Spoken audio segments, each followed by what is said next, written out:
Homer Phone Reports, c'est la réparation de votre téléphone, le remplacement de vos batteries et l'achat de tous vos accessoires indispensables. 38 rue du Docteur Mougeot à Saint-Dizier.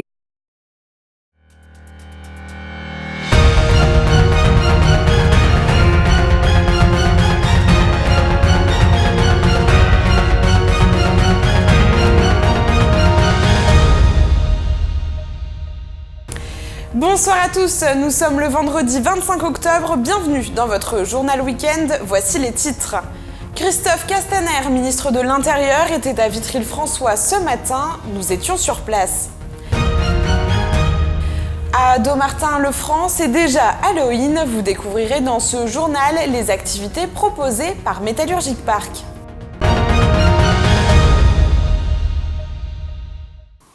Mais avant de développer ces titres, je vous propose de rencontrer Clément et Romain, deux jeunes lycéens bragards qui se lancent dans un projet innovant autour de leur passion, la vidéo.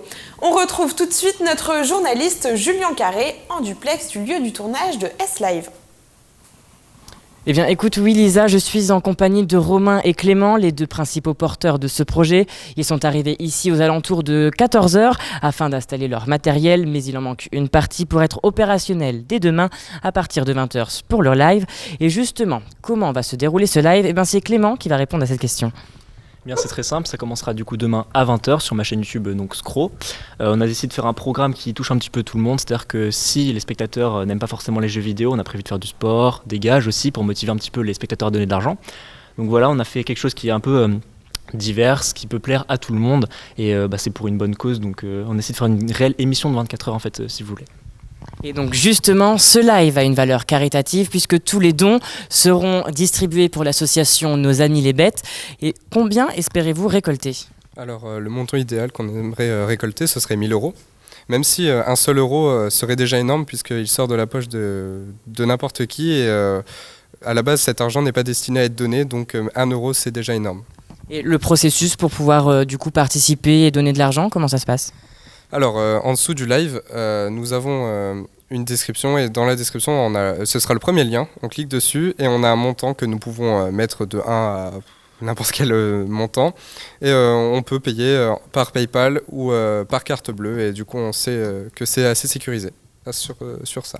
Parfait, merci beaucoup. Vous avez désormais toutes les informations.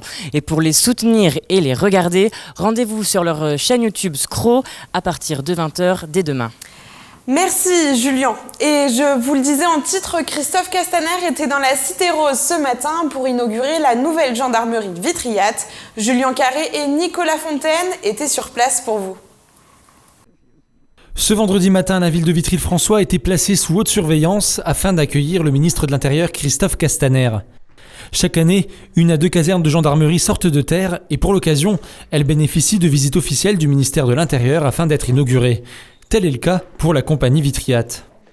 Après une visite à l'hôtel de ville en compagnie de Jean-Pierre Bouquet, maire de Vitry-le-François, Denis Conus, préfet de la Marne, le député de la circonscription Charles de Courson, le président du conseil départemental Christian Brienne, ainsi que de nombreuses personnalités politiques locales.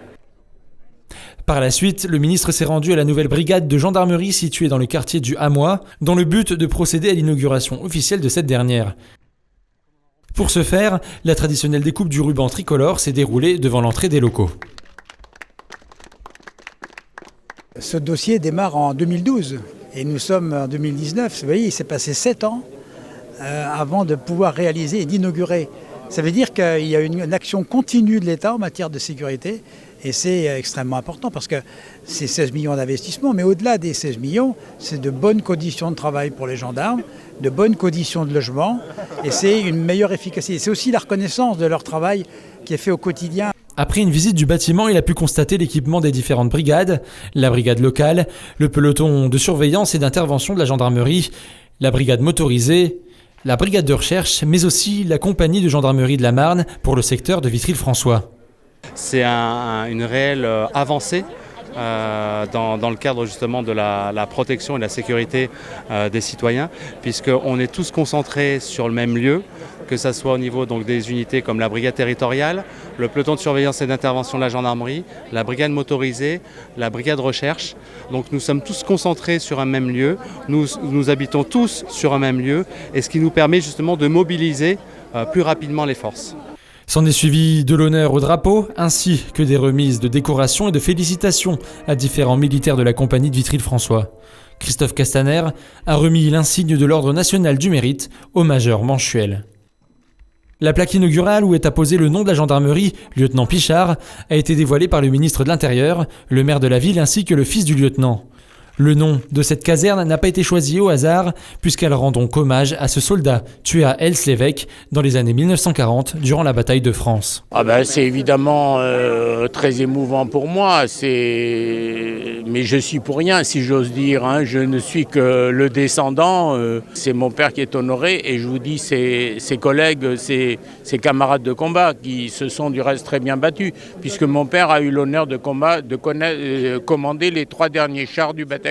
Enfin, la matinée s'est terminée sur les traditionnels discours. Jean-Pierre Bouquet, maire de la ville, s'est dit très honoré de bénéficier de cette nouvelle caserne.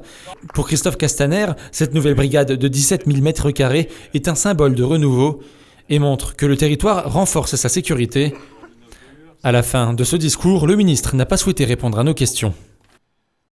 Les vacances de la Toussaint riment également avec Halloween. Cette fête très prisée des Américains connaît aussi un certain succès en France. Et à Métallurgique Park, on a décidé de ne pas manquer cette occasion pour proposer des ateliers pour petits et grands. Nicolas Fontaine et Linda Benaïssa.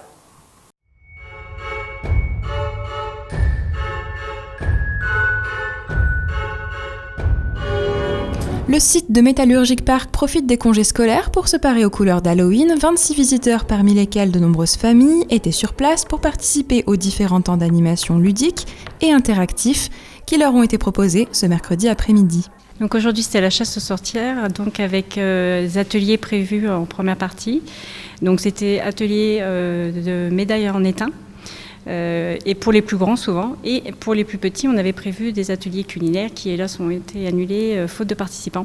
Rien de tel que des temps d'immersion et de découverte pour prendre conscience de la variété et de la complexité du travail métallurgique. Qu'est-ce que tu as fabriqué aujourd'hui ? Une médaille. Il y a quoi dessus ? Une licorne. Est-ce que c'était facile ou difficile à faire ? Difficile. Et toi, est-ce que tu as trouvé que c'était facile ou difficile ? Moyen. Ce que je fais, ce que je suis en train de réaliser, c'est ce qu'on appelle au départ tamiser. Alors, on fait le moule pour faire la médaille. Et après on le fait d'un côté, et quand on a fini de le faire, on fait recto verso. Voilà, et ça va donner le résultat final. Les inscriptions aux ateliers se sont faites en amont avec une participation financière modique pour couvrir le prix du métal utilisé. Je l'ai créé pas tout seul, avec les collègues de l'association. On a créé cet atelier pour faire vivre le musée. On a conçu des châssis, les outillages, on a conçu tout ça nous-mêmes et on a créé des médailles. C'est pour tout public, hein, pour les scolaires et aussi pour les visiteurs. Donc on organise des ateliers certains jours dans l'année. Ça consiste à... Les participants choisissent un modèle, ensuite ils le moulent avec du sable, c'est pas eux qui le coulent, hein, nous on le coule, et ils repartent avec leurs pièces. De cette façon, ils voient comment on moule hier et aujourd'hui, les techniques du moulage au sable, qui existent toujours aujourd'hui. C'est ensuite sur les pas de la sorcière Pierre de Fer qu'ont été conduits les participants pour l'aider dans sa collecte des ingrédients nécessaires à la fabrication de la fonte. Les matériaux récoltés étaient disséminés sur tout le site et il fallait se montrer attentif aux diverses indications fournies concernant le métal et les secrets de la fonte d'art dans une ambiance ludique et divertissante. Au quotidien, Métallurgique Park, c'est avant tout une forme de musée, de représentation de la métallurgie, de la fonte en particulier. Donc c'est aussi bien son histoire que le déroulement, comment ça se passe, les étapes.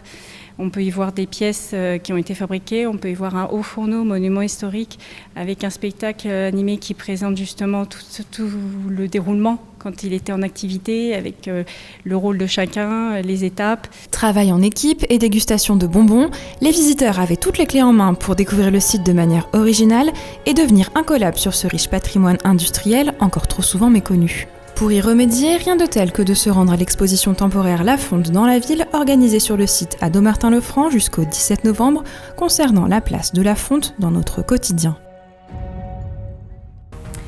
C'est déjà la fin de cette édition, merci à tous pour votre fidélité et tout de suite la météo. Toute l'actualité qui vous concerne, à voir ou à revoir dès maintenant sur puissancetélévision.fr et sur notre application mobile.